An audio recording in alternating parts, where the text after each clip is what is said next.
Hello all. In this session, I will explain about the most commonly used tags in HTML. The first tag which we'll talk about is the body tag. The body tag defines the HTML document's body. The body element contains all the contents of an HTML document such as headings, paragraphs, images, hyperlinks, tables, lists, and so on. As you can see in this example, I have put some text directly below the body tag. We will see how it is interpreted by the browser.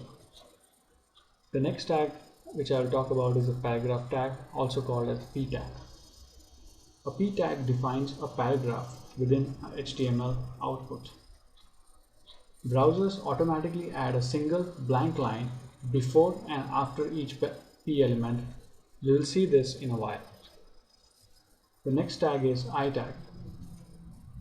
I tag will by default display any content in italic. The next tag we'll talk about is the B tag, or also called bold tag. So any text present within the B tag will be shown with a high font weight. The next tag is the break tag. Let's assume that we want to put an extra blank line within the two tags, basically in the output of the HTML. In this case, we can use something called BR, which is also called as break tag. Notice that the BR doesn't have a starting and closing tag, but it has only one tag called BR. The next tag, which is very commonly used in any web page, is an anchor tag. The purpose of anchor tag is to help the user navigate to a different web page from the current web page. That's the reason that we need to specify the landing page, or the page where the user will be taken when the user clicks on this anchor tag. In this case, the label of the anchor tag will be visit wiki.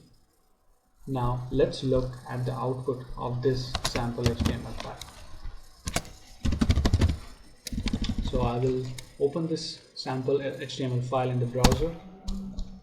As you can see, we have some text which is in paragraph. We have some text which is directly present in the body tag.